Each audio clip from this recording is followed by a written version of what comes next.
regresar a casa después de un larguísimo viaje.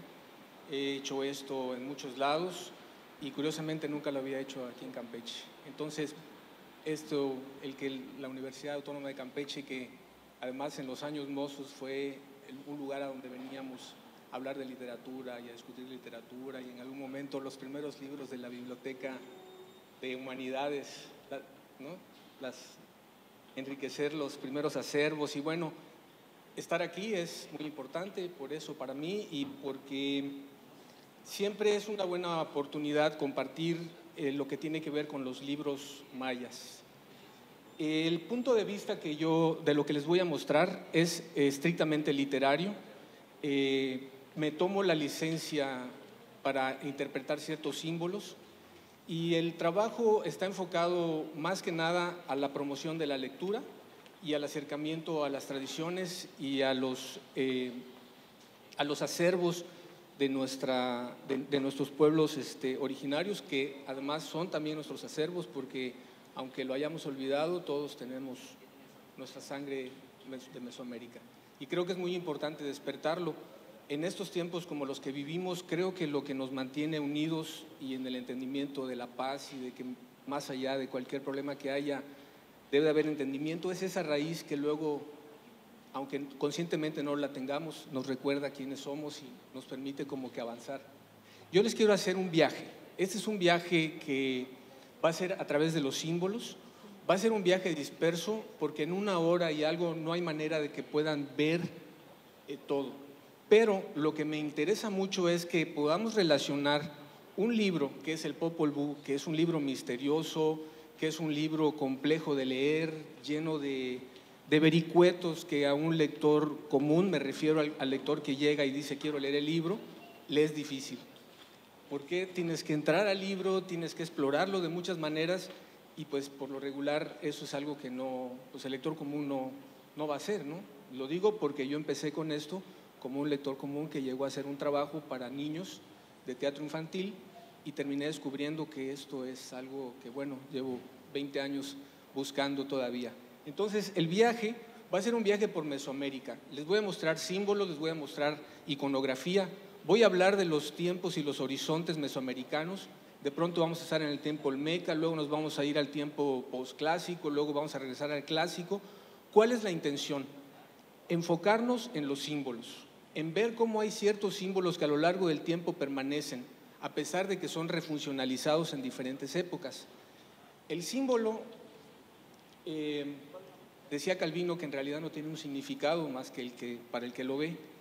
Entonces, estos símbolos han representado hasta hoy los valores esenciales de una nación que es México. Obviamente, dentro del campo de la investigación, si estuviera yo en un ámbito estrictamente académico, pues podría ser cuestionable hablar de que había un proyecto de nación, que a lo mejor no se llamaba México, pero que siempre hubo un proyecto de nación que todos los pueblos trataron de lograrlo y conseguirlo a través de una serie de valores que estaban basados en la figura de un personaje que todos conocemos, que es Quetzalcóatl, y Quetzalcóatl está relacionado no nada más con los mitos, sino con la estructura de gobierno y con estructuras de poder, políticas, militares, etc. Entonces, sin más preámbulo, vamos a viajar por el horizonte olmeca. Estamos hablando de 1500, 900 años antes de Cristo. En esa época, en la región del Golfo de México, ya existía un núcleo cultural que irradiaba hacia diferentes zonas. Estamos hablando de que 1500 años antes de Cristo en Mesoamérica, pero hay ciertos símbolos y ciertos elementos mitológicos que nos permiten conectar con Sudamérica. Aquí no vamos a ver Sudamérica, pero la referencia es importante porque estamos viendo que ya desde la antigüedad había desarrollado una cultura importante. Al mismo tiempo que los olmecas estaban allá en el Golfo, en el centro de México, en el valle, estaba Atlatilco. Observen ustedes esa escultura. Eso no es producto de pueblos que están iniciando su proceso cultural, ya son cosas muy elaboradas que tienen que ver con valores de civilización. Luego tenemos ahí a los zapotecos. Es un mismo territorio y diferentes culturas que están compartiendo. Lo que nosotros tenemos es la idea de que los olmecas, luego los mayas, luego los tenochcas. Pero en realidad ha habido un movimiento cultural muy importante todo el tiempo, al mismo tiempo que en un lugar surge, en otro lugar declina, pero los símbolos y el poder y la idea civilizatoria siempre se mueve. Entonces, observen ustedes cómo en todo el territorio de Mesoamérica, ahora tenemos el Precaláctico occidental, estas son las costas del lado del Pacífico, y este es el contexto en el que nacen los símbolos que después vamos a ver en el Popol Vuh. Ahorita vamos a entrar en un momento a la parte del texto para ubicarlo en el tiempo. El tiempo, digamos, ha sido relacionado con evidencias del posclásico. Sin embargo, este viaje es importante para que veamos que los símbolos que están expresados en el Popol Vuh ya están desde el tiempo olmeca. Y esto es muy importante entenderlo para poder ver la dimensión que tiene la memoria y el valor que tienen los símbolos. Entonces, observen ustedes estas esculturas, todo esto es olmeca. Vean la fineza del trabajo del artista. Y vienen de diferentes ámbitos, de diferentes horizontes culturales, pero todos tienen la misma característica. Ya representan a pueblos que están desarrollados, son civilizaciones desarrolladas. Entonces, veamos el territorio. Fíjense todo lo que abarca. Mesoamérica está considerado más o menos desde aquí, desde los desiertos, hasta la parte de Centroamérica. Esto es Mesoamérica. Vean todo el territorio, ha habido un movimiento cultural importante. Ahora, hay un momento en esta historia de los olmecas, en ese tiempo antiguo, que pasa algo que les quiero mostrar, qué es lo que sucede. Hay el eje central, que es San Lorenzo, el Manatí, Tres Zapotes, que es por más o menos por ahí, en ese rumbo. Y hay un movimiento hacia el sur, y surge la venta. En ese punto rojo surge la venta hacia el 900 antes de Cristo. Y luego hay otro movimiento más hacia el sur y surge Izapa, y luego hacia Monte Albán. ¿Cuál es la relación que hay con estos movimientos? Se puede especular que hay un momento de cisma en el área nuclear olmeca, y el movimiento cultural va hacia los ríos, y entonces surge la venta en el 900, y luego entre el 300 y el 150 antes de Cristo, Izapa un poco más al sur, y en el lado del Pacífico está Monte Albán, que son los zapotecas. Se dice que el Monte Albán inició el calendario, pero hay evidencias de que es más antiguo. Pero con esto podemos observar cómo se mueve un núcleo de poder, y aquí entonces se va a desarrollar el contexto histórico del Popol Vuh. Ahora, quiero que veamos un poco los símbolos en el tiempo mesoamericano. Es muy difícil, les digo, que podamos tener una idea así como clara, pero lo que me importa mucho es que ustedes vean la complejidad y vean lo que está detrás de un libro y de un tiempo específico, todo lo que guarda esto. Esto es Izapa. Me quiero concentrar en los símbolos. Ahí tenemos, aquí en esta imagen, si observan, este personaje es un pájaro, es un hombre pájaro. Se dice que Quetzalcóatl pues, tiene las características de Quetzalcóatl, y tiene algunos símbolos que son muy importantes y que se van a estar repitiendo a lo largo del tiempo mesoamericano. Hay la imagen de un árbol que surge de lo que los investigadores llaman el monstruo de la tierra, y de ahí dos personajes. Esto es Izapa, estamos en el preclásico maya. Ahora nos vamos a la venta, voy a regresar en el tiempo hacia el 900, y en la venta vemos esta imagen que es la estela 19. En la estela 19 vemos a un personaje que es un Quetzalcóatl, tiene su yelmo y lleva en las manos una bolsa donde se supone que llevan semillas o copal, y es un Quetzalcóatl. Está contextualizado, en el contexto tiene este par de símbolos que ahorita vamos a ver, que son unas bandas cruzadas que representan el poder, y aquí tiene unos quetzales, unos pajaritos quetzales, no se aprecia. Y observen una serpiente de cascabel.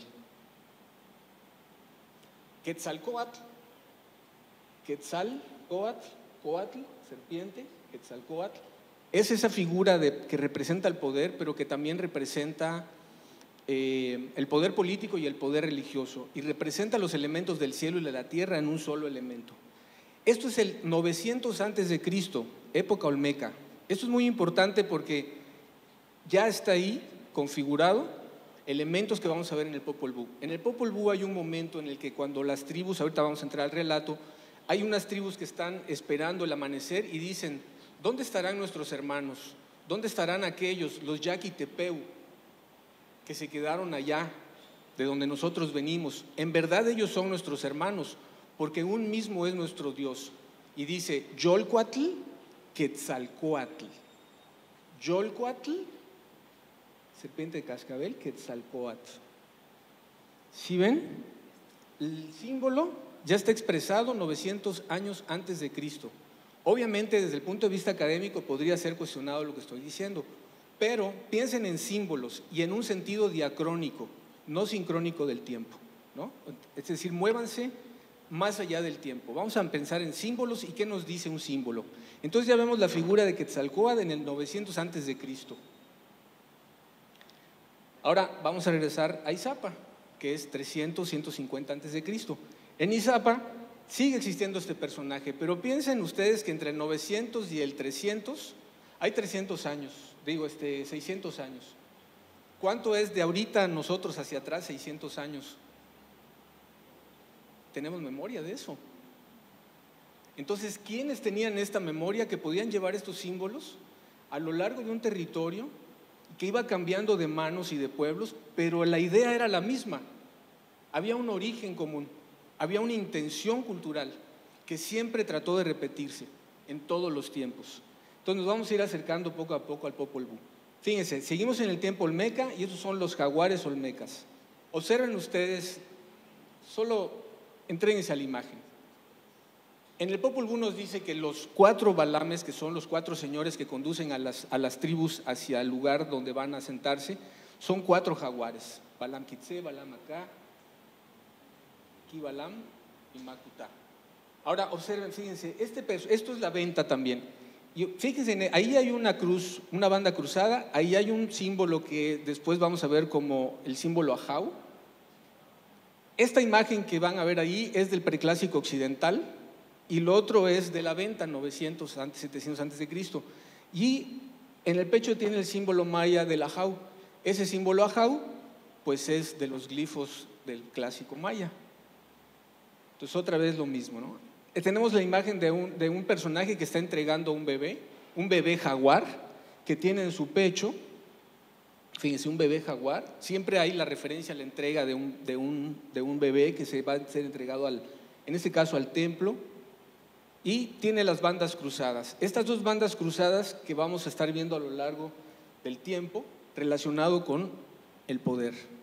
Las bandas cruzadas que se representan también el sol, y que miren, tiene que ver con los glifos de los meses Wo y Pop en el clásico maya. O sea, los símbolos, la iconografía va a estar presente todo el tiempo en todas las épocas, y lo que va a suceder es que se refuncionaliza. Miren, Cacaxtla, ahora estamos 400 años o 700 después de Cristo, y ahí siguen los símbolos, ahí sigue Quetzalcóatl, ahí siguen los pájaros, ahí sigue todo el elemento simbólico que vamos a encontrar en el Popol Vuh. Observen ustedes, personajes vestidos de jaguar que danzan, pero que además están en un área que no es estrictamente maya. Estamos aquí en una zona que está controlada por los mixtecos y está controlada por Teotihuacán, pero con una gran influencia maya. Volvemos otra vez en el tiempo hacia la venta. Y fíjense, ya en ese entonces, aunque dicen que no había canchas de pelota, pero ya existen evidencias de los jugadores. Miren ese personaje con su bastón. ¿Observan aquí? Y esto es Tula, donde volvemos a ver los mismos elementos. Muy bien. Ahora vamos a ir a los libros. Ahora vamos a dar un salto.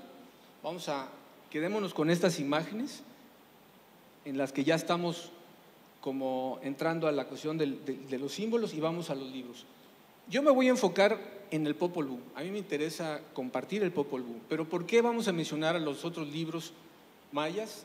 Porque todos en su conjunto, a pesar de que son escritos de manera distinta, tienen una misma, pareciera que cuentan una misma historia, pareciera que cuentan un mismo proceso desde diferentes ángulos.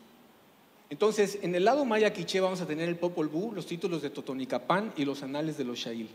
Y de los libros yucatecos, yo estoy concentrándome solamente en el Chilam Balam de Chumayel, porque ese es el libro que compendia de alguna manera todos los elementos que nos importan para entender esta parte que está también contada en el Popol Vuh, que tiene que ver con la creación, que tiene que ver con los días, con el calendario. Están los cantares de Xibalché. ¿Por qué lo menciono? Porque hay elementos en los cantares de Xibalché que encontramos en los anales de los Xail. Por ejemplo, hay uno de los cantos en los cantares de Xibalché que habla de un joven que va a ser flechado, y el ritual de ese que está expresado en ese cantar de los libros de los cantares de Xibalché está también aquí expresado en los anales de los Xail, refiriéndose a un personaje de nombre Tolcom y que tiene que ver con rituales relacionados con la lluvia y la fertilidad. No los vamos a tocar, pero es importante que sigamos en esta idea de que no hay el libro maya que está en tal pueblito, o sea, involucra todo. O sea, cuando hablamos de lo maya es todo, no puedes hablar Campeche y separar a Yucatán, y es un solo territorio, es interconectado y es una sola idea. Entonces, por esta razón se los estoy presentando así. Ahora vamos a ver Chumayel. El Chilam Balam de Chumayel pues lo encuentran en Yucatán. Este libro es muy interesante. Aquí lo que vamos a ver es el contenido. Tampoco nos vamos a detener ahí, pero lo que nos interesa de este contenido es que aquí se habla de la creación y se habla de la creación de los días. ¿Cómo se vincula con el Popol Vuh? En el inicio del Popol Vuh se habla de la creación de una manera que nos marca ciertas referencias que después podemos ligar de manera directa con el Chilam Balam de Chumayel. Más adelante les voy a leer unos capítulos haciendo analogías. Y bueno, ese es el Chilam Balam. Cantar de Xibalché, que se viene de aquí de Campeche, de Xibalché.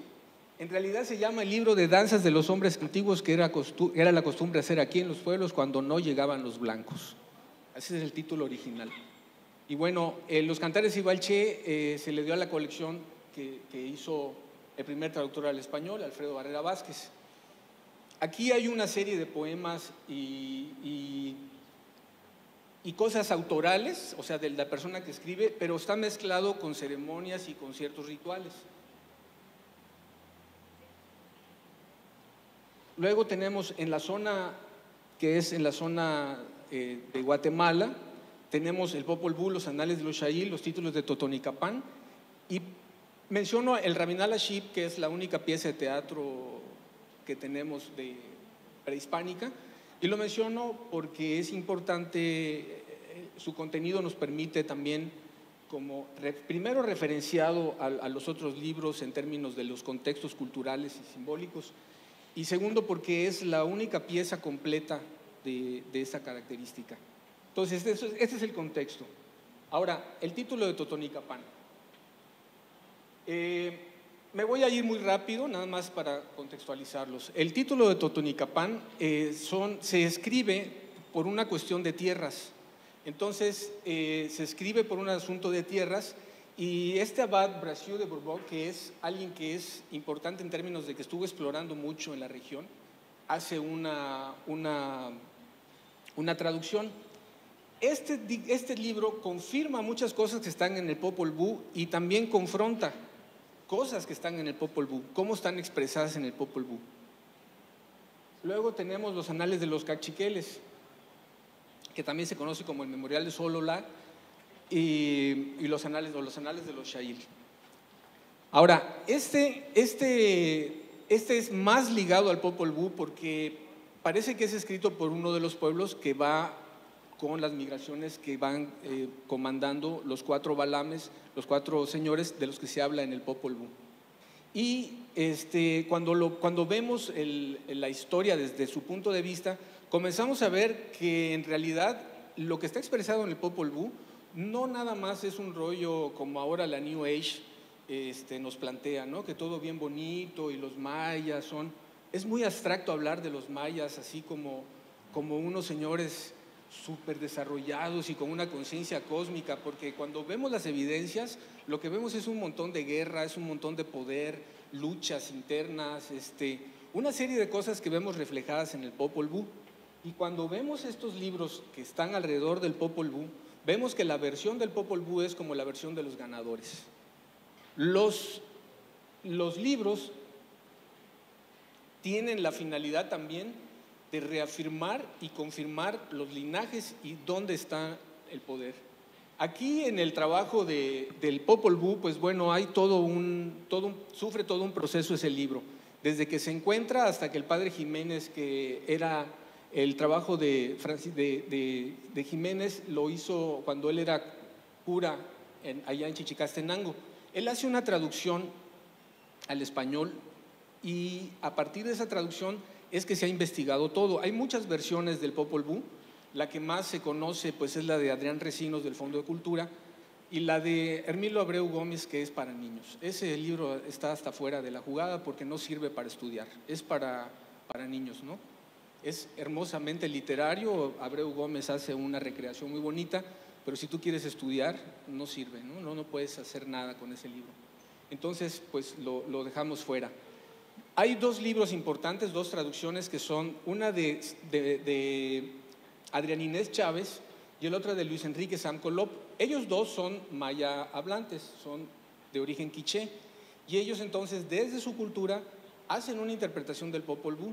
En el caso de Enrique Samcolop es un hombre estudioso, bueno, ya murió, poeta, pero que además era un investigador muy serio, un académico muy serio.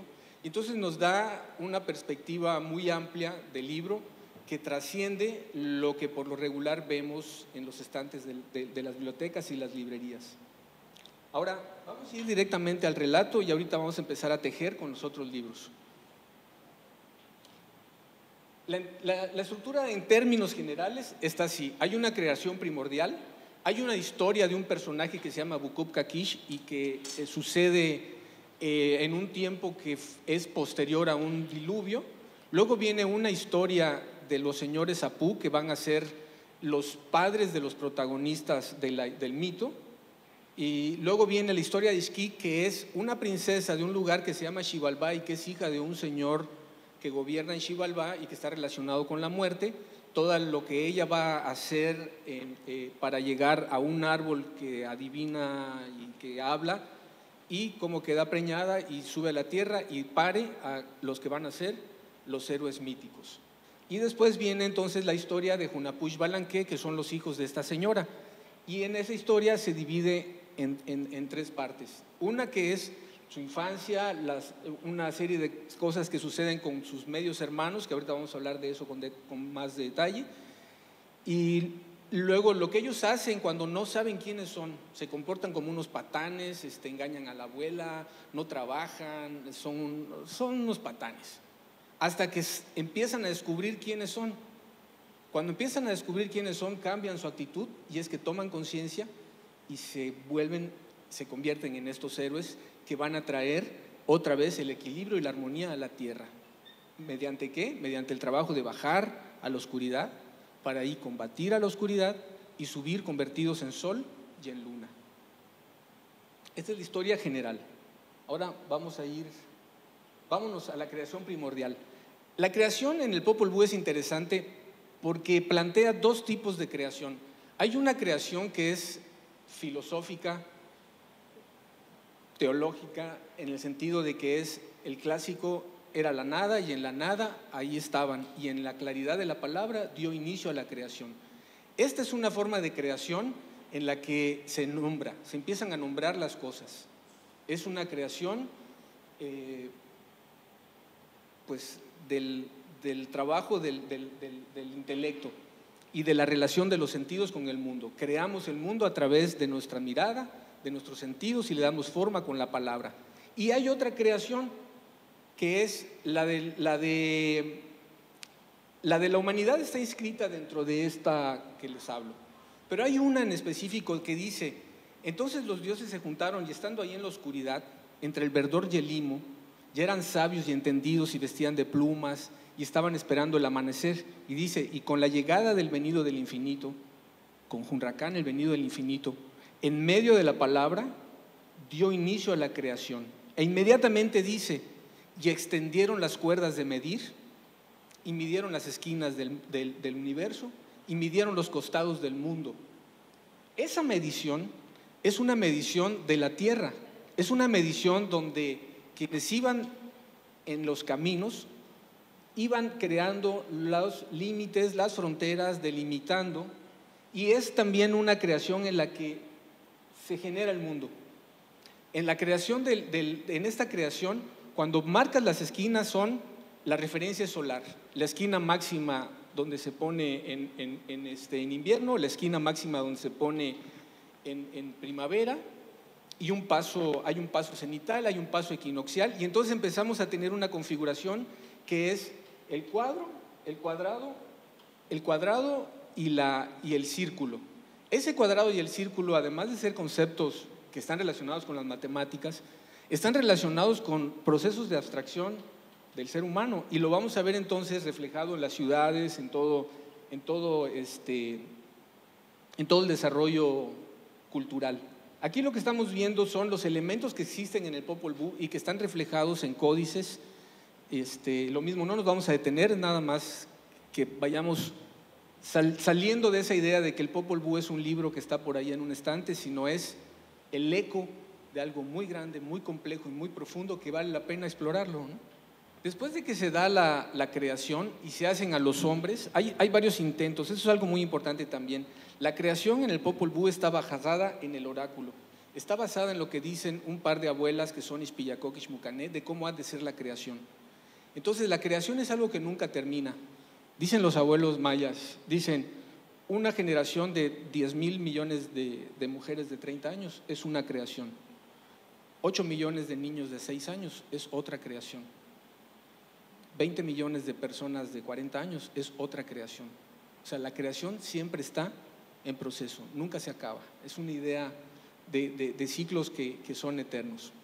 Entonces, los intentos de crear al hombre fallan hasta que logran hacerlo con maíz.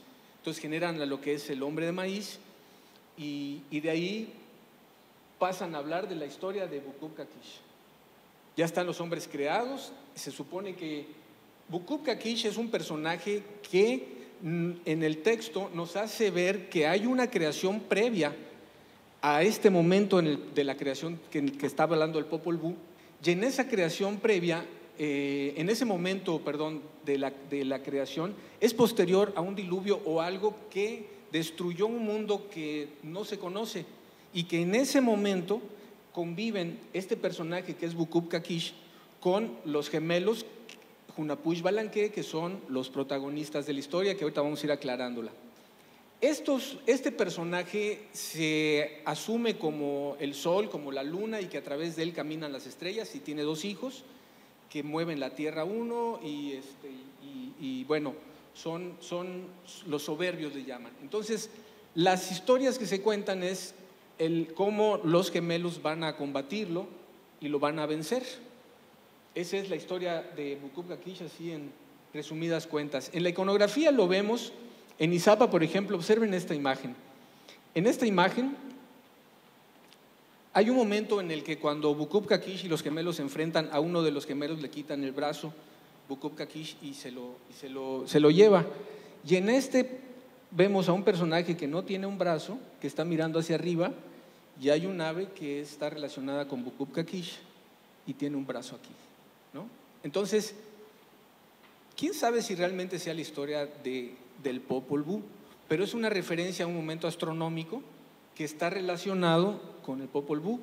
Entonces, cuando leemos el Popol Vuh, también hay una referencia astronómica oculta, y en esa referencia pues la vemos en Izapa. Entonces ya el Popol Vuh está, no el libro, lo que está contado en el Popol Vuh ya está manifestado desde tiempos antiguos. Entonces pensemos en todas las imágenes que vimos antes. Los señores Apú viven en la tierra. Los señores Apú son jugadores de pelota. Los señores Apú tienen un par de hijos que se llaman Jumbats y Junchuen, que curiosamente son nombres calendáricos. Jumbats y Junchuen es el mismo nombre calendárico, nada más que expresado en maya quiché y expresado en maya yucateco. Entonces, estos señores Apú o señores Apop son la descendencia del linaje divino aquí en la tierra. Y ellos juegan en la tierra y son llamados a jugar a Xibalbá cuando juegan a la pelota, porque disturban a los señores de la oscuridad y los llevan a la oscuridad, bajan a la oscuridad a jugar, ahí son traicionados y son muertos por los señores de la noche. Ahora, ¿qué es importante aquí en esta historia de los Apú? Acá hay evidencias de que estos señores eran toltecas, porque estos los llaman los cantores, les llaman los talladores, les llaman los de la esmeralda, los de la piedra verde, todo lo que está relacionado con los señores toltecas. Entonces aquí ya en el libro nos define cuál es el linaje que viene directo del cielo, de los dioses creadores. Cuando son llamados a jugar, entonces comienza una primera confrontación entre el bien y el mal, que luego vamos a ver que no es bien y mal, sino simplemente son opuestos complementarios. Entonces estos señores son llamados a jugar a Xibalbá por los señores de la oscuridad. Y cuando llegan a jugar los traicionan, los matan y cuelgan sus cabezas en un árbol, en un cruce de caminos. Después de la historia de ellos, entonces viene la historia de Ixquic. Estando ya el árbol, las cabezas de estos señores en el árbol, resulta que hablan. Entonces los señores de Xibalbá prohíben que la gente vaya a ese lugar que se llama Pucbalchá, o más bien podría ser como Pucbalché, ¿no? Es un árbol de lo que está podrido. Entonces ahí en ese árbol la princesa llega y dice, oye, pues ¿qué onda con este arbolín? Y el árbol le pregunta a uno de los frutos, ¿tú quieres saber? Y ella dice, sí, en verdad, sí quiero saber. Y dice, bueno, entonces extiende tu mano hacia mí. Ella extiende su mano y queda preñada.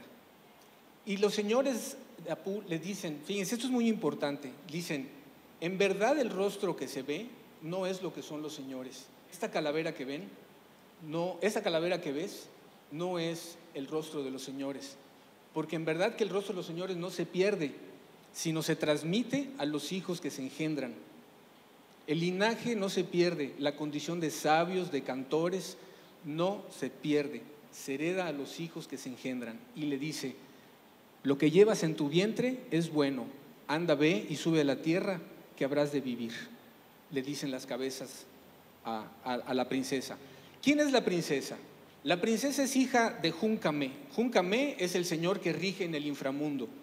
Un inframundo que nos han dicho que es como el infierno, pero en realidad los textos, como vamos a ver ahorita que les lea algunas cosas en otro momento, en realidad Xibalbá es un lugar. Hay 5 tulanes, siempre se habla de Tulán como el lugar mítico, como el lugar sagrado, pero los libros nos empiezan a mostrar que no es un tulán, sino que son 5.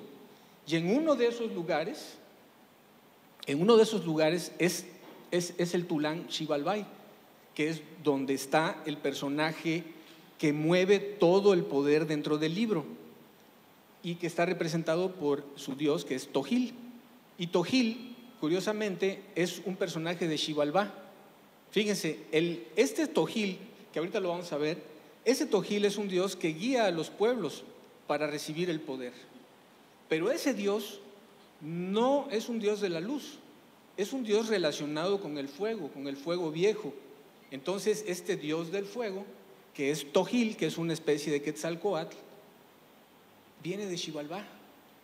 Entonces, cuando vemos todo el rollo de las migraciones de estos pueblos, vemos que quien los dirige es un oráculo relacionado con la oscuridad. Y aquí, esta princesa, que es la que va a parir a los que van a ser los que traen la justicia y el equilibrio y la armonía, los pare desde su condición de oscuridad, porque ella es hija de uno muerte. Entonces, ¿qué tenemos ahí? La unión de la luz, que son el linaje de los señores Apú que bajaron a Xibalbá y fueron traicionados, y con el linaje de los señores de Juncamé, que en este caso se llama Cuchumaqui, ¿no? Entonces, la princesa queda preñada, el padre se entera, Xibalbá está gobernado por un consejo de señores que se dedican a hacer el mal a la gente y que están relacionados en otro sentido con las enfermedades, ¿no? Cada señor de la muerte representa una enfermedad o una manera en la que los seres humanos son dañados por ellas. Entonces, ella dice, yo no he conocido varón. ¿Y qué hacen? Dicen, no, pues que la sacrifiquen. Aquí es importante señalar algo. En la cultura mesoamericana el matrilineaje es la línea de sucesión. Si toda línea de sucesión es a través de la mujer. Y eso era muy respetado en todas las culturas.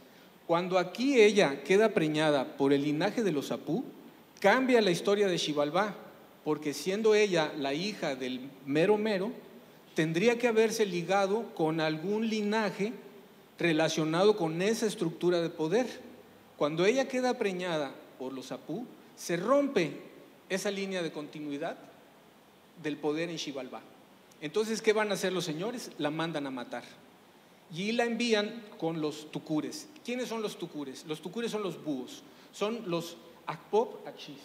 Estos señores son sacrificadores, son militares de alto rango, son la gente que hace toda la parte ritualística, pero que también está en la milicia. O sea, son los meros precisos del ejército. Van con la princesa y ella les dice, no me maten, no me pueden matar porque lo que yo llevo en mi vientre es bueno. Y les dice a estos señores, fíjense, esto es importante porque esto lo vamos a llevar al lado político y todo lo que les mostré del cómo se desarrolla el movimiento cultural en el lado olmeca. Ella les dice, lo que yo llevo en mi vientre es bueno, ustedes no pueden matarme. Y fíjense, ojo, porque esto trasciende el tiempo. Y ustedes no deben matar a la gente por órdenes de ellos. Ustedes no deben de ser los criminales. Fíjense lo que le está diciendo al ejército. Ustedes están obedeciendo a estos señores que están matando a la gente en los caminos, que están llevando la guerra a todos lados y los están obedeciendo. Y los señores les dicen, pero princesa, nosotros servimos a los señores. Y ella les dice, pues ustedes no deben de hacerlo. Déjenme subir, que lo que llevo en mi vientre es bueno. Y les dice, míos habrán de ser Bucub Camé y Jun Camé. Solo su sangre, y solo su sangre será en su presencia, que quiere decir algo así como, me los voy a escabechar. Y les dice, de ustedes serán los criminales. Dice, vengan conmigo, suban a la tierra que ahí tendrán un lugar. Hagamos una lectura así rapidísimo. ¿Qué es lo que está sucediendo ahí? Una princesa que está destinada al poder rompe esa cadena de sucesión, esa línea de sucesión, asume que está en mala condición el lugar por este mal gobierno y rompe con ese gobierno y le dice al ejército, vengan conmigo. Entonces, ¿quién es ella? Es una guerrera. Y automáticamente, cuando los búhos aceptan subir con ella, se convierten en el ejército. Nunca se vuelve a mencionar eso, de los tucures, pero ellos suben con ella. Entonces, esta es la historia de Ixquic.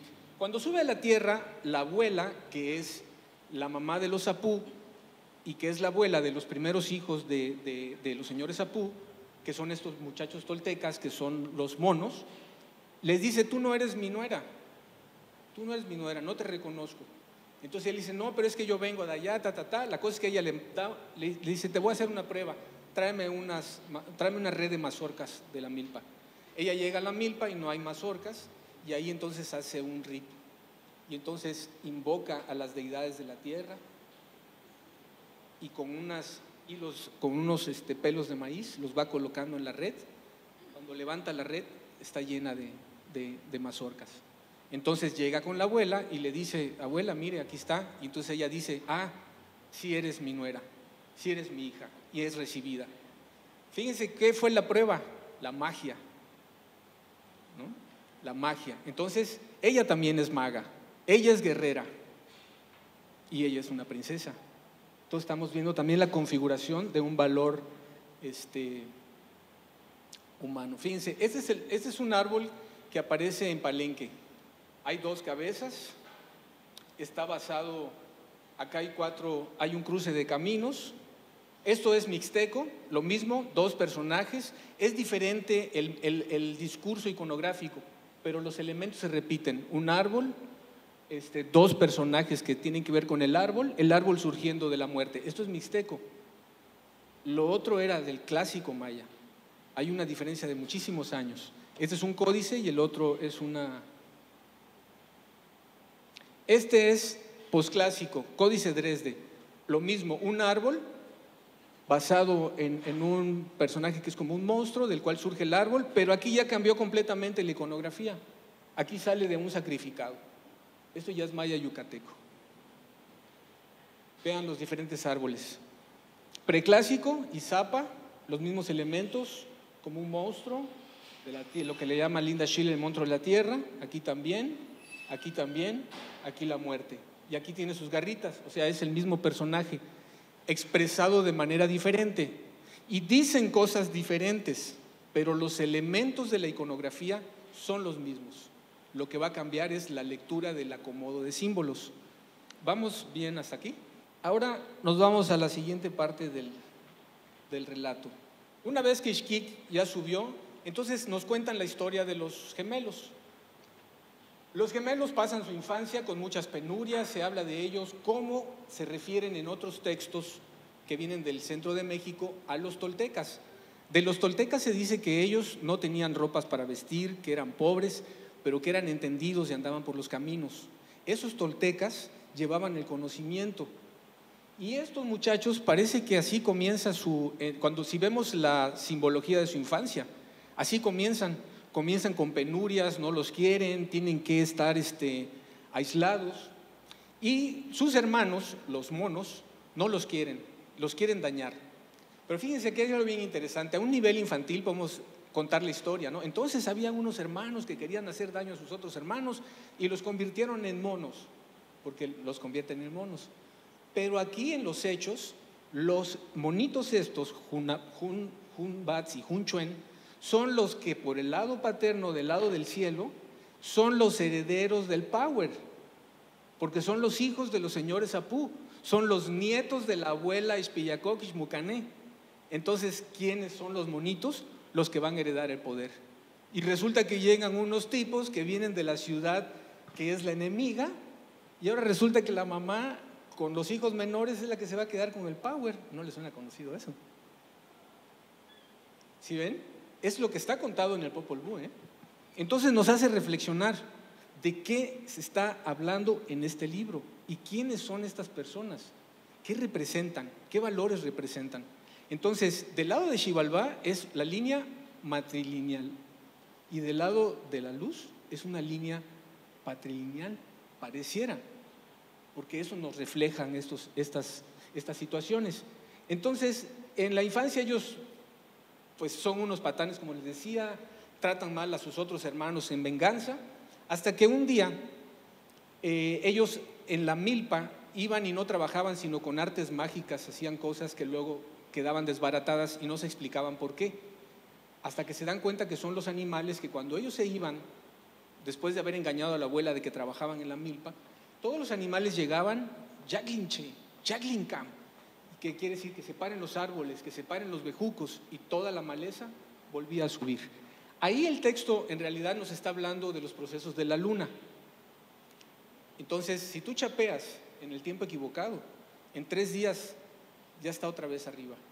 Si tú cortas tu madera para tu casa en luna menguante, se te va a podrir.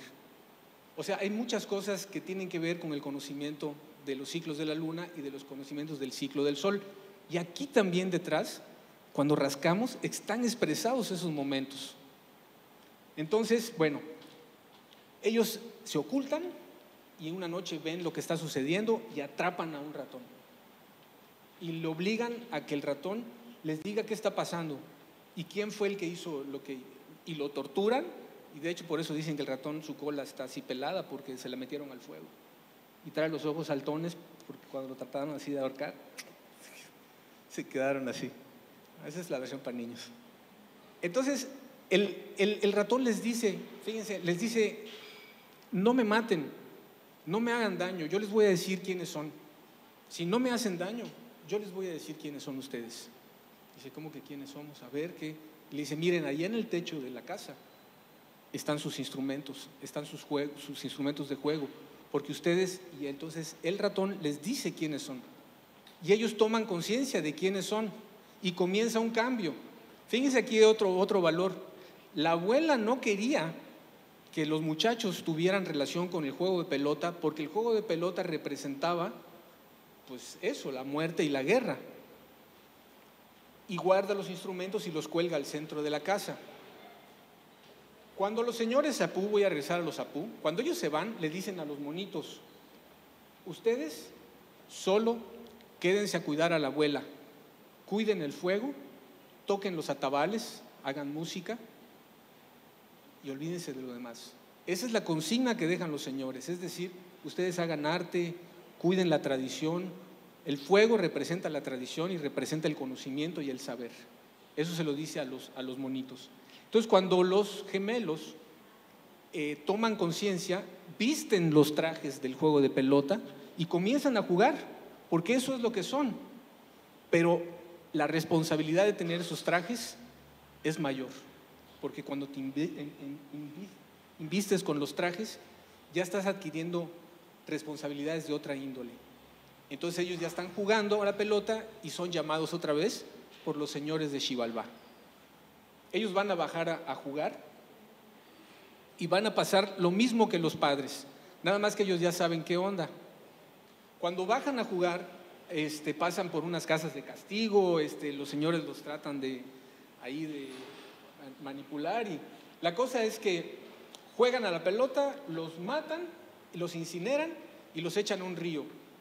Y después ellos vuelvan a regresar convertidos en unos artistas y magos. Se ponen de acuerdo con un brujo que le va a decir a los señores de Xibalbá qué deben de hacer para matarlos. Y esa manera de matarlos es para que ellos puedan volver. Y cuando vuelven, entonces empiezan a hacer actos mágicos muy, muy gruesos, así como quemar casas y luego la casa otra vez está bien. Matan un perro, lo descuartizan y lo vuelven a unir y lo reviven. Hacen unas cosas así bien gore, ¿no? Y entonces los señores de la noche saben de eso y dicen que los traigan.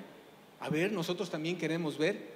Y ellos, frente a los señores, fingen una gran humildad y además dicen, no, pero es que cómo, no, a ver, háganos sus actos. Y empiezan a hacer esto mismo que hacían con ellos mismos. Entonces los señores pues ya se empiezan a emocionar y dice uno de ellos, pues a ver, házmelo a mí. Y pues que se lo hacen a él y ya no lo reviven. Entonces son vencidos los señores de la oscuridad y entonces ellos suben al cielo. Dicen, fíjense, degradan. El libro no habla de que maten, dice los degrada. Les quitan los instrumentos del juego de pelota, les quitan sus collares, les quitan sus cadenas y los degradan. Y dicen, de ustedes solamente van a ser los aparatos de la cocina, las cosas para moler, lo que está en el campo. O sea, los condena a un ostracismo donde ya no tienen cabida en el poder ni en las decisiones del pueblo. Y cuando terminan su trabajo y dejan la consigna de que a través de lo que ellos dejan la gente y el pueblo va a seguir, entonces suben al cielo convertidos en sol y en luna. Y ahí termina la historia del Popol Vuh. Este es en grandes rasgos, así la parte, el relato. Ahora, ¿en qué me quiero centrar? Fíjense, primero en la creación. Vamos a ver, en la creación, fíjense, hay el Chilam Balam de Chumayel, habla de la creación y se refiere, habla del cuadrado del mundo. En el Popol Vuh leemos que extendieron las cuerdas de medir y midieron los costados y las esquinas del universo. Eso genera un cuadrado. Es un cuadrado que tiene que ver con todo el movimiento solar. Vean ustedes esta imagen, voy a volver a repetir esta imagen. Es el cuadrado del mundo. Esto no es maya, pero es exactamente lo mismo. En cada esquina, en cada costado hay un elemento, están los días, está algo que los días que se mueven, el calendario se va moviendo, y esto marca el ciclo el ciclo del tiempo en el mundo maya. El tiempo está basado en dos ciclos que también determinan la siembra, es decir, hay una relación directa del cielo, de los elementos, con lo que está sucediendo en el proceso de la civilización. Entonces, cuando hablamos de los mayas, no pensemos nada más en la milpa tradicional, eran grandes extensiones de agroindustria, grandes extensiones, eran estaban gruesísimos. Entonces, aquí se va repitiendo esto del cuadrado, la idea del cuadrado, y fíjense lo que dice el texto de Chumayel. Dice, se hablan de 4 sectores, les voy a leer. Dice, el pedernal rojo es la sagrada piedra de Achak Musenkap, la madre ceiba roja, su centro escondido está en el oriente. Me voy a saltar todos los detalles y voy al siguiente. El pedernal blanco es la sagrada piedra del norte, la madre ceiba blanca es el centro invisible de Achak Musenkap. El pedernal negro es la piedra del poniente, la madre ceiba negra en su centro escondido. El maíz negro y acorralado es su maíz. Describe los puntos cardinales y qué hay en cada punto cardinal. Ahora, ¿cuál es la relación con el Popol Vuh? Cuando los señores Apú bajan a Xibalbá, dicen que ellos bajan a Xibalbá y dice, hay 4 caminos que llevan a Xibalbá, un camino negro, un camino blanco, un camino rojo y un camino amarillo. Y ellos siguieron por el camino negro, que es el que lleva a Xibalbá, que está en el poniente. Cuando los gemelos bajan, vuelve a mencionar los colores, pero ahora dice, y bajaron por los caminos, y estaba el camino negro, estaba el camino blanco, estaba el camino rojo, y menciona, cambia un color, y entonces en lugar de decir el camino amarillo, dicen el camino verde. Este cambio es una relación con el movimiento solar, porque los padres bajan en un momento del ciclo solar y los gemelos bajan en otro ciclo. Por eso, aunque el camino es el poniente, el que siguen para bajar a Xibalbá, el momento en el que lo hacen es distinto, ¿no? Entonces los colores que tienen que ver con las cuestiones de cardinalidad, pues las vemos que están expresados tanto en el Popol Vuh como en el Chilam Balam de Chumayel, justo en la parte esta de la creación. Entonces, ¿qué es lo que tenemos? La idea del cuadrado, les decía, es la idea de cómo se refleja aquí en la Tierra todo el movimiento solar. Y así vamos a encontrar una serie de cosas. Luego, ¿qué otra cosa me interesa mostrarles? Hablarles del símbolo que los mueve. El símbolo que los mueve está basado en una indicación, o sea, lo que los mueve a ellos es ir a conquistar unas tierras para que puedan regresar a donde hay un señor que es de nombre Quetzalcóatl que les va a dar los instrumentos de poder. Entonces ellos avanzan sobre tierras que conquistan y llevan un proceso colonizador. Lo que está sucediendo en el Popol Vuh también, lo que nos están contando, es una guerra de invasión y conquista. No es un rollo romántico de que avanzamos y nos dieron la tierra. Claramente está expresado cómo los pueblos luchan contra estos señores y los pueblos que están migrando para poder defenderse de esta invasión, porque ese ir a la guerra era un requerimiento para poder ser investidos con el poder. Entonces, cuando en el Popol Vuh se menciona, por ejemplo, hablan, los está guiando este personaje que les había dicho, Togil, pero Togil está expresado como un personaje de la oscuridad. Fíjense, dice, cuando los balames y sus pueblos esperan el amanecer, ya les había dicho, ¿no? Dice, porque en verdad el llamado Togil es el mismo dios de los yaquis cuyo nombre es Yolcuat Quetzalcóatl, ¿no? Y dice, ahí nos separamos. Y luego, en los anales de los Xail dice, de un Naxitl, dice, se partió de Mebac, Naxitl en verdad jefe de clanes, acabó por ser amado por encima de los hombres, por todos los guerreros, a causa de estas palabras dichos por el jefe Naxitl. Ustedes vinieron como dintel de piedra de mi casa, yo les daré el gobierno. Y mencionan un ritual que se llama el Orbalsam. El Orbalsam es agujerear la nariz a los que van a representar el poder. Y ese es un ritual mixteco y está mencionado en los procesos del Popol Vuh y de los anales de los Shayil en estas migraciones. Entonces no nada más son migraciones, es un grupo humano que se está moviendo para ir a implementar un poder y organizar un sistema. Luego, algo interesante es que el Popol Vuh es el libro de los ganadores. Cuando tú lees el Popol Vuh dice, entonces nos reunimos en un lugar y ahí se le fue dicho su nombre a cada pueblo. Entonces se les dijo, tú vas a ser fulanito de tal y tú vas a ser fulanito de tal y y dan los nombres. Pero cuando nosotros leemos otros libros como en los anales de los Shayil,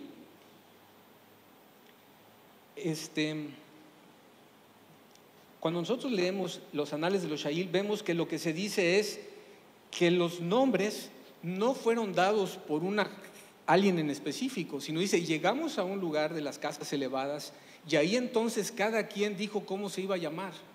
Y nosotros nos llamamos de tal manera porque tal cosa, ¿no? Y tal otro pueblo dijo que se iba a llamar de tal otra forma porque tal cosa. Entonces cada pueblo se da su nombre y en el Popol Vuh nos están diciendo otra cosa. Entonces lo que vemos con estos libros es que hay una historia que está contada desde el eje del Popol Vuh, pero que tiene muchas aristas y muchas interpretaciones cuando lo vemos a la luz de cómo lo ven los otros pueblos. Y lo mismo, lo que se está disputando es una preeminencia basada en quién tiene el poder y quién lo otorga. Y quien lo otorga es este personaje Quetzalcóatl, que ya vemos que no es un personaje precisamente de la luz o el bien y el mal, sino el bien y el mal en el Popol Vuh es relativo, ¿no? Por ejemplo, los gemelos son malos cuando no saben quiénes son, pero son buenos cuando van y liberan a la gente de Xibalbá. La señora Xquic, pues sería mala de entrada porque pues es la hija del Uno Muerte, pero en realidad ella no se comporta como una persona mala. Y claramente el texto nos habla de que Xibalbá no es un lugar que está no es el infierno, es un lugar que está abajo, que hay que bajar para llegar a esa ciudad que se llama Xibalbay, pero es una ciudad gobernada por un consejo de gente que la tiene oprimida. No son demonios, son gente que está gobernando, oprimiendo a los otros pueblos. Y aquí me gustaría contarles una anécdota. Sé que estoy un poco disperso, pero me gana los nervios del tiempo y que quiero como que les quede así como el... Ok, entonces con más calma. Les voy a contar una anécdota. Un día yo conocía a una señora de nombre Juana, que es una tejedora mam, y yo platicaba mucho con un señor que se llama Don Bernardino, que es maya quiché. Un día yo le regalé a Juana una versión del Popol Vuh de Adrián Inés Chávez, que es un autor quiché que habla muy esotéricamente del Popol Vuh. Don Bernardino vio cuando yo le di el libro y se quedó callado muy serio, y cuando Juana se fue me dijo, ¿por qué le regaló ese libro a Juana? Y yo me quedé sorprendido. O sea, no entendía porque es el Popol Vuh y los mayas. Y me dijo, no, usted no sabe lo que está haciendo. Usted acaba de iniciar la guerra. Me quedé así como ustedes. Yo, pero don Bernardino, ¿cómo que la guerra? Si la tradición y la raíz. No, Juana es mam. Juana es mam. Fíjense, y su esposo es Utujil. Y en la comunidad vienen de muchos lados. Y ese libro los va a dividir. Yo estaba ahí, fue un momento en el que desvié mi atención y empecé a explorar otras cosas, porque lo que él me decía iba en contra de mi pensamiento de que lo maya y tenemos que regresar a nuestra raíz. Y yo ya descubrí que tengo una bisabuela que venía de Cibalché y tengo sangre maya y voy ahí con Nayib Sansores a que me hagan mi estudio de sangre para que vean que soy maya. No, estaba yo en una búsqueda. Entonces me reflejaba mucho en el Popol Vuh, en los valores del Popol Vuh. Pero cuando este hombre me dice esto, me quita esa idea, porque no hay unidad, hay una lucha de poder. caracterizada por unas gentes que llevan sobre los hombros unos símbolos que van a representar el poder con el que se va a oprimir y a direccionar grandes territorios. Ahora, les pido por favor en un ejercicio así de, saltemos a esa imagen primera que les mostré. ¿Se acuerdan cuando en el Golfo baja el poder hacia la venta? Y luego baja hacia Izapa. Y de Izapa se va a extender hacia el Petén y va a subir hacia aquí, hacia la península. Es ese poder de Quetzalcóatl en busca de su asiento.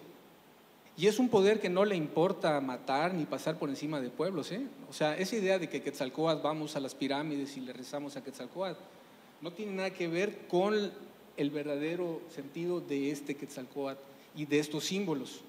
Entonces, cuando vemos desde esa perspectiva, el libro se convierte en un portal a un mundo muy complejo, donde lo único que nos puede guiar son los símbolos. ¿Por qué? Porque cuando vemos los símbolos, vamos a ver cómo están siendo interpretados en cada momento y hacia dónde el símbolo está llevando a esa cultura. Por ejemplo, volviendo al Popol Vuh. En el Popol Vuh está expresado todo el bagaje y toda la tradición y todo el conocimiento de los mayas, no los mayas quiché, de los pueblos mayas, que estaban basados en un conocimiento que tenía que ver con el cosmos. Entonces, fíjense, ahora vamos a hacer la historia de otra manera. El movimiento celeste se ve reflejado en la Tierra porque genera ciclos. Esos ciclos están definidos por el Sol y por la Luna.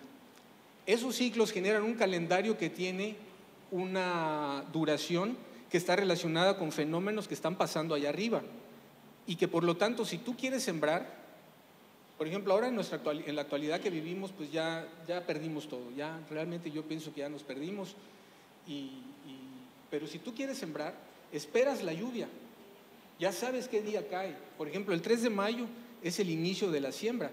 ¿Por qué? Porque el 19 de mayo, cuando pasan las Pléyades por su cenit, empieza a llover. Eso ya se movió, ya cambió esta cosa en el tiempo. Pero cada ciclo, cada ritual, cada fiesta que se hacía tenía que ver con esos procesos, porque era la preparación de la tierra, era la preparación de todo el proceso de siembra, etcétera, etcétera. Eso es el símbolo. Entonces resulta que el pájaro, pues es el sol. Cuando está en su periodo más fuerte, pues es el águila. Cuando está débil, cuando está en primavera, es la cotorra. Pero es el sol, son epifanías solares. Es el sol en su movimiento. Entonces, ¿qué nos relata en el fondo el Popol Vuh también? Un movimiento que está basado en ese gran movimiento celeste. Por lo tanto, todas las sociedades que existían en ese momento estaban siguiendo sus pasos guiados por símbolos celestes que no había manera de evadir. ¿Por qué? Porque no nada más representaban ese movimiento que estaba vinculado con la subsistencia de la gente, sino representaban la estructura de poder. Entonces, en la estructura de poder, pues vamos a ver también reflejados estas metáforas celestes, ¿no? Y marca también los ciclos de gobierno. Ahora, otro aspecto que es muy importante entender en cuanto al texto es que el mito siempre nos va a definir como sociedad.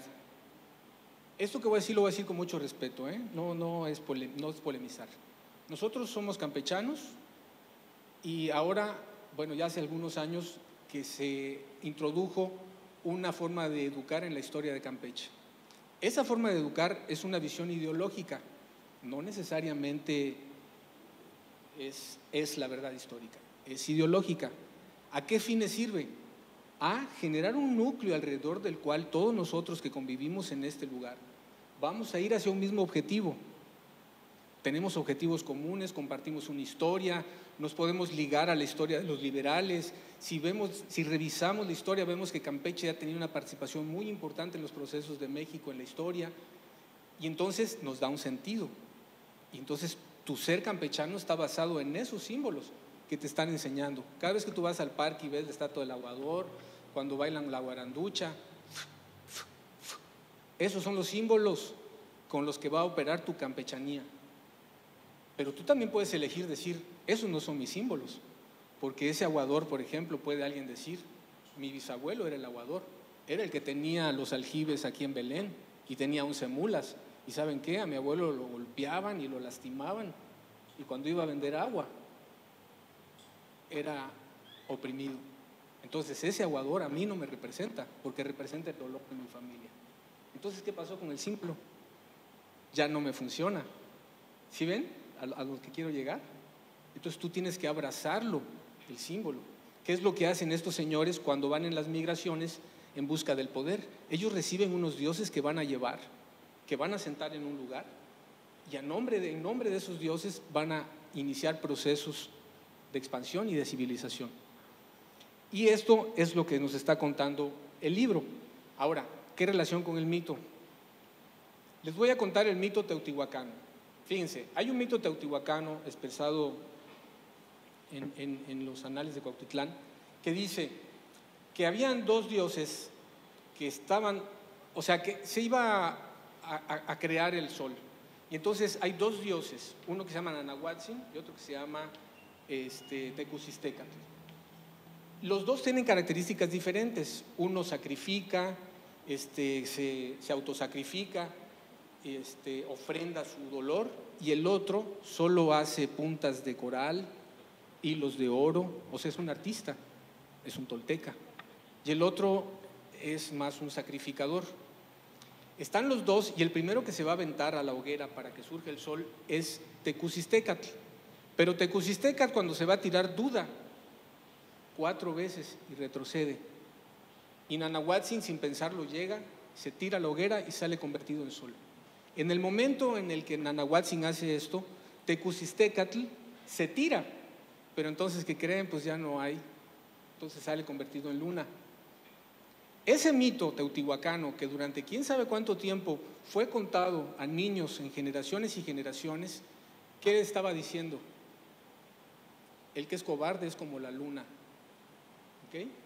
El que tiene miedo es como la luna, el que no se atreve es como la luna, y la luna es un subproducto. ¿Por qué? Porque el sol es producto del valor de Nanahuatzin. Y entonces, ¿qué están exaltando?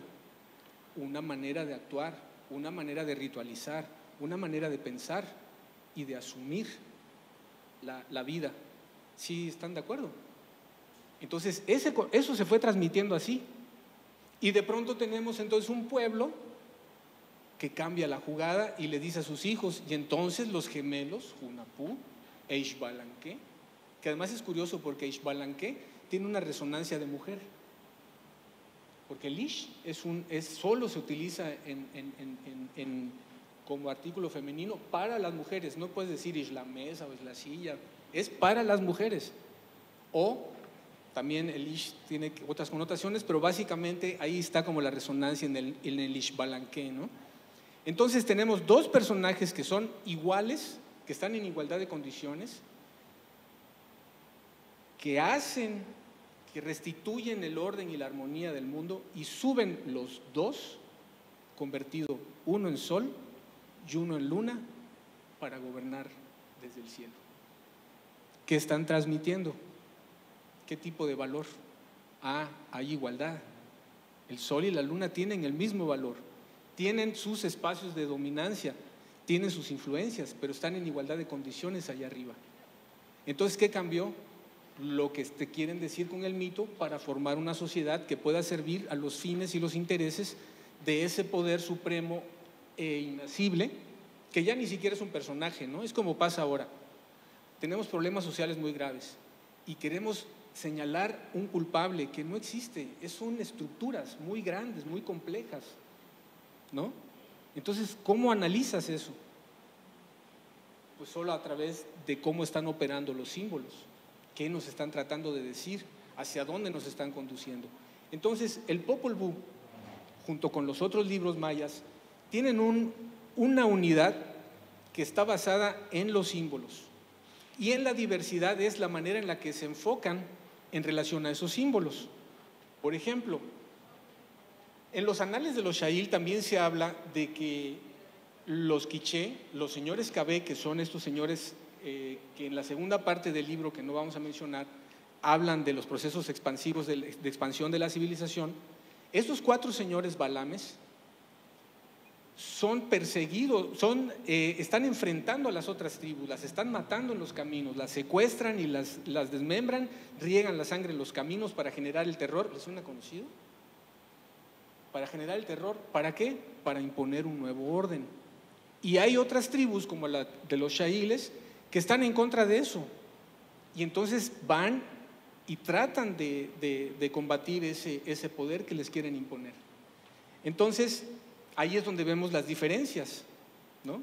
Pero en la base, los dos creen en lo mismo, los símbolos son los mismos, pero la historia nos las está contando el grupo que domina, que en este caso son los quichés.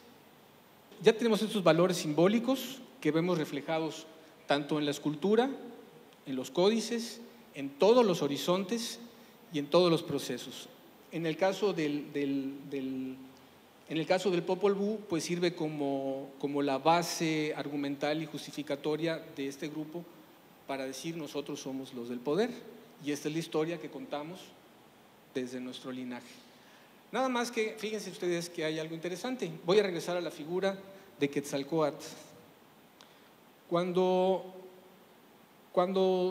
vemos la figura de Quetzalcóatl, de este personaje Quetzalcóatl, Yolcuatl y Quetzalcóatl, el Yol es corazón y Coatl es gemelo.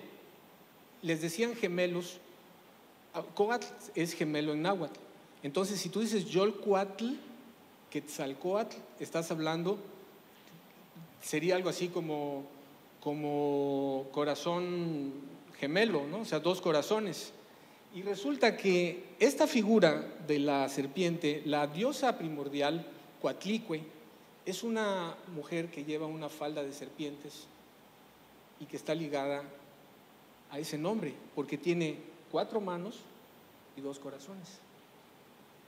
Los mexicas representan la última fase de ese proceso civilizatorio y cultural que se fue moviendo a lo largo de todo el territorio. No quiere decir que es lo mismo, ojo, sino llevaban ese tipo de símbolos con ellos y fincaron su poderío en un proceso que era de migración y que era de: nosotros recibimos la orden y seguimos nuestro camino para fincar el poder y desde aquí gobernar el mundo. Nosotros somos el centro del mundo.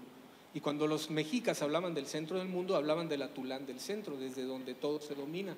Hoy día podemos decir que el Atulán del centro está allá arriba y está gobernado por los hombres negros. Entonces, los símbolos, si los vemos hoy, por ejemplo, está muy interesante porque ya no estamos divididos en naciones. Hay 4 grupos perfectamente claros, o 5 grupos no más, y alrededor de ellos están los bloques de las naciones. Parece que me estoy pirando a otros lados, pero lo que me interesa es aterrizar en un territorio y en un conjunto de civilizaciones y culturas todo lo que está expresado en el Popol Vuh, que aunque se refiere a un tiempo específico que no sabemos con certeza cuándo es, tiene ecos de todo un proceso que viene desde la época de los olmecas y que, si le rascamos con más actitud lúdica, podemos remontarnos hasta Sudamérica, más de 2000 años antes de Cristo, con la cultura chavín, con los moches. O sea, ya están los símbolos y los símbolos van viajando. Parece que van hacia el norte, llegan y vuelven a viajar y es un constante movimiento. Entonces, ¿cómo entender hoy esta literatura tan compleja y que de difícil acceso?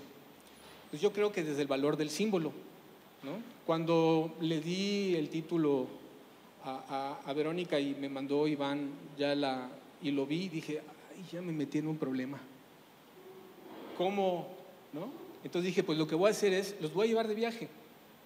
¿Por qué? Porque con estas impresiones que nos dejan las imágenes y esos comentarios sueltos y dispersos, podemos tener un ligero sabor de lo que significa esta literatura. No es de los mayas, es de todos nosotros. Yo creo que es tiempo también de que empecemos a separar esta cuestión del indigenismo. No hay indígenas y no indígenas. Eso a lo mejor para cuestiones de los programas de apoyo, pues, ¿no? O sea, si yo puedo comprobar que por tercera generación tengo sangre maya, aunque tenga cara de español, pues ya soy indígena, ¿no? Y si nací aquí, o sea, hay una serie de conceptos que nada que ver con los símbolos. Entonces, cuando nosotros leemos hoy estos libros, podemos acceder a un eco inmemorial que nos permite entender la humanidad, porque detrás de esto podemos ir comparando y vamos a ver que es igual a la historia de Egipto, que es igual a la historia de Sumeria. Ahí es lo mismo. O sea, se está contando un lugar de donde se migra a otro lugar donde se llega, donde se imponen símbolos y va a ir variantes. Entonces, en el fondo lo que tenemos es el factor humano. El factor humano, el reconocimiento de símbolos que han permanecido y que en diferentes momentos, ahora la epigrafía maya nos está mostrando también eso, que en diferentes momentos ha habido proyectos de unificar y unificar además grandes regiones. Y lo que ha ido cambiando, que vemos también, por ejemplo, con la epigrafía, es que va cambiando en diferentes momentos. Por ejemplo, el clásico palencano era esta línea divina de los dioses. Pero en el epiclásico, ya cuando Yaxchilán, que está en Chiapas, entra en acción, Piedras Negras y toda esta zona que involucra a Calakmul, que involucra a Tikal, ya estamos hablando de parcialidades. Estamos hablando de grupos de poder que no reconocen una autoridad divina, sino hay asociaciones de poderes locales que se van conjuntando y se van asociando con un solo fin, el poder. Y entonces se utilizan los símbolos. Cuando llegamos de nuevo hasta aquí a la literatura y vemos este libro, yo los invito a que se acerquen a leer el libro, porque van a encontrar muchos ecos de lo que vivimos hoy y mucho entendimiento. Les voy a contar una historia, una anécdota personal. Yo, por razones de mi historia familiar, digamos que aunque tengo perfectamente mi identidad campechana local, ¿no? Pues vengo del centro histórico, entonces ya me filio. Toda la vida estuve en el centro, soy campechano, centro histórico. Pero no, en realidad vengo de una familia muy desmembrada, a pesar de que hacia afuera se veía unida. Y entonces yo tenía un abuelo español que no conocí y que empecé a ver que en la familia se reproducían cosas que ese señor trajo y que tenían que ver con muchas cosas, con violencia, con soledades, con no inclusión, ¿no? Y se transmitieron a mi familia. Cuando yo empiezo a investigar, y había ciertas cosas que yo desde niño, pues como todos los que crecimos en tierra maya, pues siempre que la semillita, que si la luna, que si no sé qué. Y entonces yo decía, no, pero yo, ¿por qué sé estas cosas? Y esto era desde mi ignorancia, ¿eh? Entonces yo así, todo diciendo, no, algo hay acá. Empecé a explorar y me encontré que tengo una bisabuela que es maya. Es mestiza, pero su mamá sí es maya y se apellidaba Chi. Entonces fíjense ustedes qué maravilla. Yo que tenía grandes problemas de identidad, descubro que tengo una bisabuela Chi. Chilam Balam. No, hombre. Y la mente empieza a construir historias. Ya encontré mi raíz, mi abuela maya, mi bisabuelo español, yo soy Junapush Balanqué. Claro, ya está. Y entonces de pronto, recuerdan en los 90 cuando decían, para nosotros nada, para todos todo. Eso está escrito en los mitos toltecas. Esos que se levantaron en armas allí, digo se levantaron porque en realidad es otra situación legal, esos que se levantaron esgrimieron el discurso teotihuacano de los hombres macehuales que se sacrifican para que todos vivan.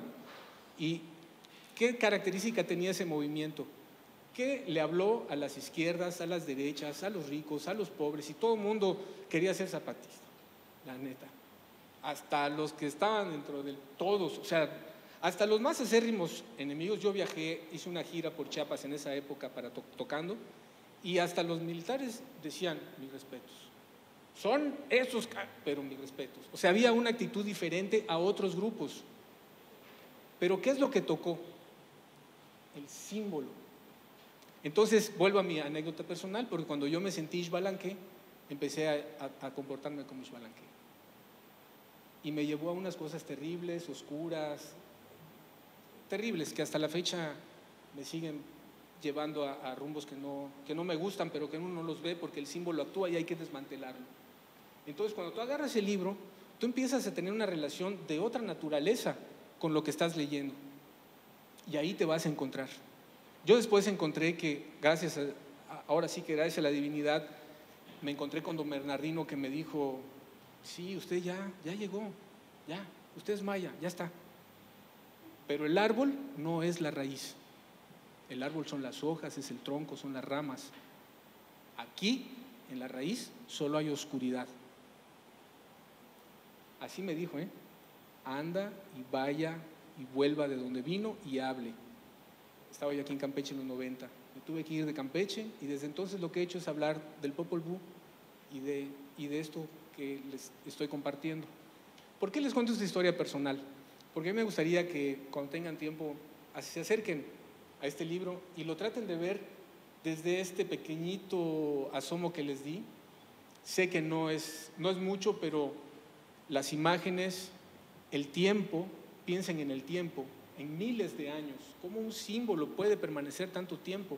El México de hoy también es producto de esa idea que tenían, que había. Y ahí nos vamos a encontrar, y también vamos a encontrar que el único camino que tenemos es el del entendimiento. Y al final, pues de lo que se trata es de eso, de conciliar los opuestos. Si ustedes ven en la historia, el resultado de la lucha entre los opuestos es una armonía basada en justo el entendimiento de que no hay cosas separadas. No hay cosas separadas. Es una ilusión. Todo está conectado con todo. Entonces, pues lo que tenemos es que la oscuridad y la luz se han conciliado y a través de su unión surgen estos que van a traer el cambio. ¿Quiénes son? Son los nietos de los de la oscuridad. Son la propia sangre. ¿Sí ven?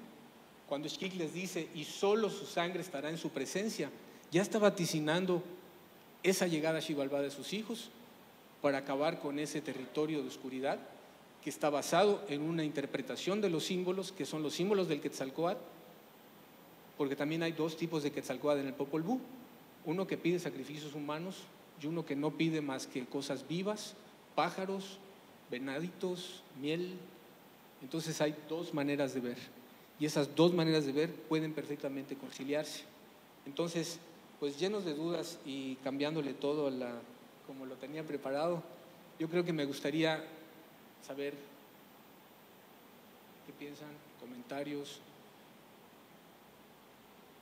y que se acérquense al Popol Vuh, acérquense a los libros, están los cantares de Xibalché, están los Chilam Balam y busquen eso. Son tiempos en los que necesitamos ver más allá de lo cotidiano y solo los símbolos nos permiten hacer eso, ¿no?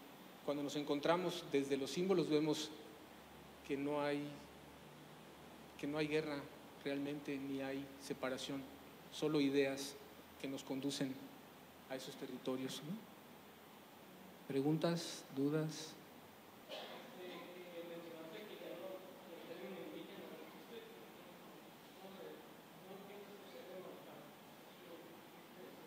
Yo creo que tiene que existir un respeto a los usos y costumbres, ¿no? Que es una forma del derecho.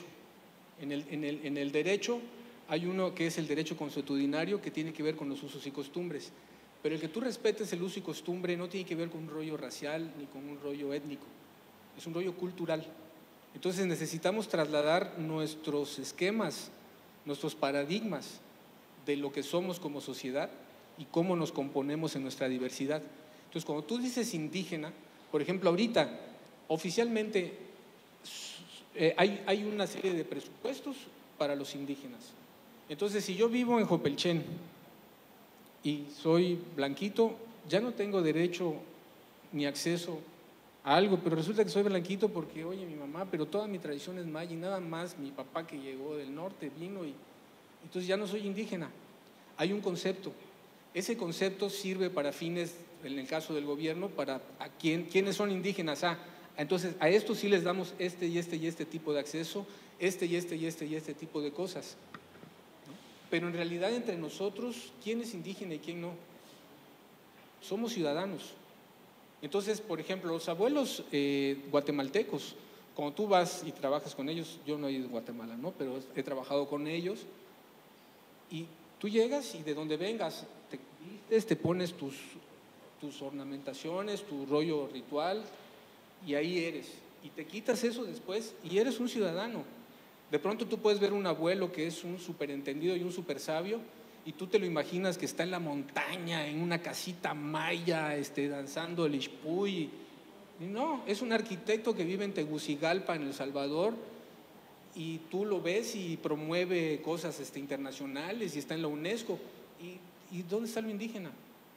Es un concepto que sirve a fines prácticos para, por ejemplo, esto que te digo, la presupuestación, o para poder organizar los territorios, pero no dicen realmente nada. A eso me refiero, ¿no?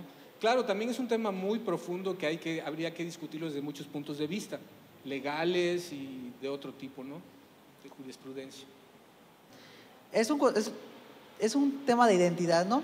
¿Cómo hacer frente, o más bien cómo manejarlo en esta modernidad, en esta globalización desde un punto de vista ciudadano? Ese concepto de identidad, pero sin pasar por las instituciones, vaya. Pues, por ejemplo, la campechanía es un término que apenas surgió en los 80, 90, ¿no? Pero antes de ello, de institucionalizarse, era algo de lo más cotidiano, ¿no? Pues, ¿qué será? Que las señoras vayan con sus hipiles y algo muy natural, vaya. Pero con la modernidad yo, pues, he notado que el devenir sociohistórico de nuestro país, de nuestro estado, pues como que nos va alejando un poco de eso, y solo lo manejamos como conceptos históricos o de antaño, pero es una realidad viva, si bien en las comunidades rurales o en comunidades con cierto rezago, ¿no? de algún tipo, pero ¿cómo hacerle frente desde un punto de vista etnohistórico, etnográfico, pero que no tenga que pasar necesariamente por las instituciones? No sé si me expliqué. Sí, yo creo que los procesos culturales no tienen que pasar por las instituciones. Yo mencioné lo de la campechanía, o la campechanidad más bien, que ya no es campechanidad, fue un ciclo, porque son valores simbólicos. El valor simbólico sirve como una referencia de construcción de arquetipos, de tus arquetipos sociales. Pero cuando hablas de la comunidad ya estás hablando de usos y costumbres. El Estado mexicano, que aunque parezca que no, sí está yendo hacia, o está en un proceso de Estado de Derecho, existen aperturas en donde la sociedad puede recibir, no nada más recibir dinero, sino participar en las áreas de gobierno, ¿no? Por ejemplo, voy a hablar de algo muy extremo y que nada que ver. Cuando se hizo la mega obra esta de aquí, todo el mundo se quejó, pero nunca vi un solo comité de Contraloría ciudadano, que por ley está estipulado que el ciudadano tiene que vigilar la obra. Y el gobierno, yo lo vi, estuvo divulgando eso y nadie entendió. Nadie. Entonces todo el mundo, pero nadie dice, a ver, construyamos esto. Esta figura es con la que nosotros nos vamos a relacionar con el gobierno. Porque el gobierno, el Estado, no el gobierno, el Estado ha generado los mecanismos de participación suficientes, falta más, pero existen esos mecanismos para que la gente participe sin pasar por la burocracia o por toda esta gente gandalla que se apropia los programas y los recursos. Si la comunidad, primero que nada, está integrada y está clara de cuál es su objetivo como comunidad, entonces tiene que convertirse en otro tipo de figura. Entonces vamos a pensar, vienes de la comunidad que está a 3 horas de Jopelchen. Estás metido a 3 horas y nadie llega ahí. Estás en el fondo del… Bueno, pero esa comunidad, si se organiza, entonces vamos a buscar el apoyo para generar una asociación civil. Y somos la comunidad fulana de tal, conformada por tantas personas, y lo que queremos es que vaya Agustín Chuck a hablarnos de literatura. Entonces vamos a venir y vamos a buscar los mecanismos para llegar con el rector y decir, a ver, porque el maestro Agustín trabaja en la universidad, oiga, mire, y somos tal. Ya no pasaste en realidad por el gobierno, estás teniendo un diálogo con la institución, que eso es necesario. No hay manera de hacer algo fuera de la comunidad que no pase de esa manera. Entonces, la base es una comunidad firme, clara, que tenga claro el sentido de su lucha como comunidad. Y aquí hay algo muy importante también, no confundir lo político con el desarrollo social. Lo político es, pues es que ya vino fulano que viene de tal, entonces yo voy, ¿no? Y entonces politizas algo que te impide acceder a ciertos mecanismos del propio Estado, porque ya confundiste la negociación y la gestión con lo político. Entonces la comunidad debe ante todo tener claro que va a gestionar, que tiene que estar organizado y entonces que tiene que establecer una relación con el gobierno que esté, porque el Estado permite que la sociedad tenga esa relación. Entonces ahí no hay esta cuestión. En el caso del Popol Vuh, por ejemplo, sí existía eso, había acuerdos. Por ejemplo, hay una guerra que se habla ya, que tú las lees así de primera vista y dices, híjole, esos eran unos canallas, les cortaron la cabeza, los empalaron y las pusieron en la plaza del pueblo, de la ciudad. Y dices, oh, qué ojetes. Pero cuando te pones a analizar lo que está detrás, era un grupo de gente que tomó los caminos, que no estaba de acuerdo con los peajes que estaban impuestos. Y en lugar de ir a hablar con la autoridad, fueron y tomaron esos caminos. Estoy hablando del Popol Vuh, ¿eh? Y ahorita me está cayendo el 20 de que parece que estoy hablando de ahora. Estoy hablando del Popol Vuh. Y fueron y tomaron los caminos. ¿Y qué hizo el gobierno? No me acuerdo qué señor era el que estaba gobernando en ese momento, y ¿sabes qué? Los quitó de los caminos porque estaban impidiendo que toda la comunidad, todo funcionara, porque ellos tenían tomado los caminos porque no estaban de acuerdo con el peaje. Entonces, ¿qué hacen? Pena de muerte. Los chinos matan por corrupción. Si te descubren con corrupción, pena de muerte. Entonces, ese tipo de situaciones es lo mismo que ahora. Entonces, la comunidad no tiene por qué pasar por procesos políticos, sino de desarrollo social, entenderlo, ¿no?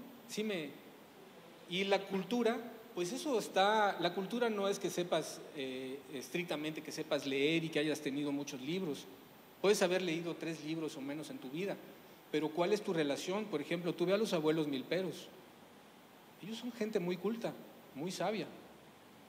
Las abuelas, o sea, tenemos que también trasladar la idea de la alta cultura que viene de Luis XIV y toda la fancy, ¿no? La alta cultura, eso es otra cosa. La cultura es todo lo que nos representa, todo lo que nos manifiesta como seres humanos en la colectividad, todo con lo que podemos tener un rostro común. Y volvemos a lo mismo, son los símbolos. Entonces, ¿cuáles son los símbolos de nuestras comunidades? Entonces hay que preguntarse eso. Mi comunidad, ¿cuáles son los símbolos que tiene? Mi comunidad, ¿cómo se autogobierna? Dentro de las formas que existen, porque también hay que respetar la estructura, el acuerdo, ¿no? Ahora, si no quieres el acuerdo, pues bueno, trata de constituirte en municipio, no sé, ¿no? No estoy diciendo una tontería, pero a lo que voy es a que está en los valores culturales. Y esos valores culturales solo la comunidad los puede preservar. No puede venir alguien y decirle, por ejemplo, yo vengo y digo esto. Es mi experiencia personal. Yo no soy un experto en literatura maya. Soy alguien que se metió a explorar y que se encontró a sí mismo y que encontré que había una parte en la que nos engañamos, creyendo cosas que no son, y que tenemos que aprender y ser humildes para decir, chin, no soy esto, soy esto. Ah, es esto. Y entonces vas a la comunidad y dices, yo lo que propongo es esto, esta es mi participación. Y tú, bueno, yo esta. Y yo esta. Miren, en Copelchen hay un grupo de cacahuateros que están haciendo hasta sus máquinas. Y tú llegas y ves, ¿y esas máquinas de dónde las sacaron? Pues ellos las están construyendo. Pero todos están claros. Y cuando la persona que los está apoyando llegó, ella dice que estaban en un estado, o sea, todos desanimados, así, no se puede. Y ahora tienen un impulso cañón y ya son una cooperativa y pero está basado ¿en qué? En la claridad de ellos, de descubrir, como los gemelos, quiénes son.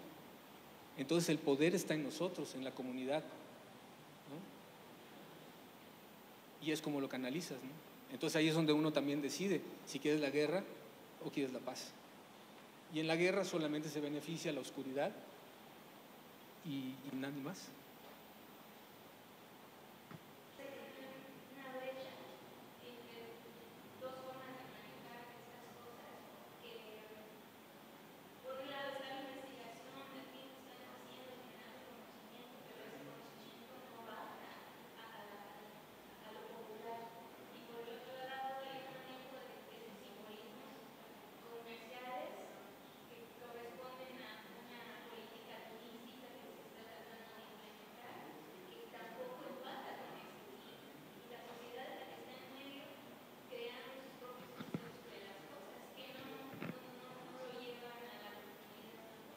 De eso se trata esto de los símbolos, justamente.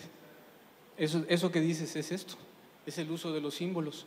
Pero la única manera de desmantelar eso es que la gente tome conciencia, ¿no? O sea, no hay otra forma. La institución siempre va a tomar y a desmontar y a desmantelar, como lo hizo esta institución, que justo la idea es que vean eso, cómo los símbolos a lo largo de la historia son usados para asentar poderes que no tienen nada que ver con lo que representa el valor simbólico.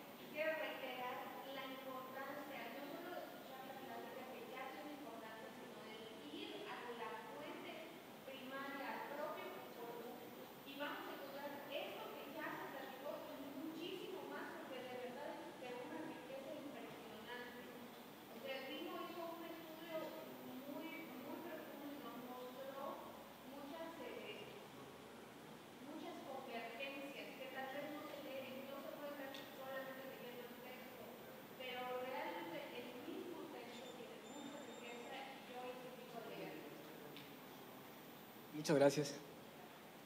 Y les agradezco mucho que hayan venido. Espero que se vayan confundidos con la intención de leer.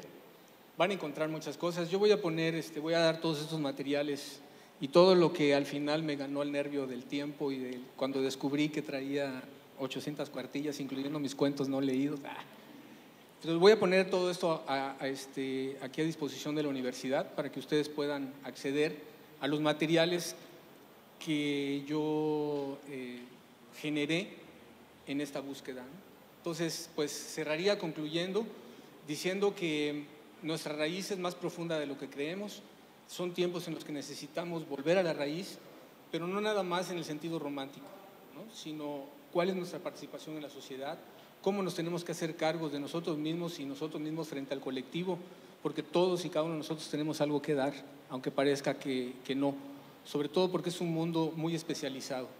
Entonces, si no eres especialista en algo, no eres, no, sí somos, y todos tenemos algo que aportar, y en estos textos, en esta literatura, en nuestro patrimonio cultural y artístico de todos los horizontes mesoamericanos y después también en la construcción del México moderno, vamos a encontrar una fuente muy importante de reflexión y de entendimiento de lo que somos y de por qué todavía estamos a tiempo de seguir construyendo ese México que soñaron los abuelos y que tuvo cara de águila, de jaguar, de serpiente y ahora tiene nuestros rostros, ¿no?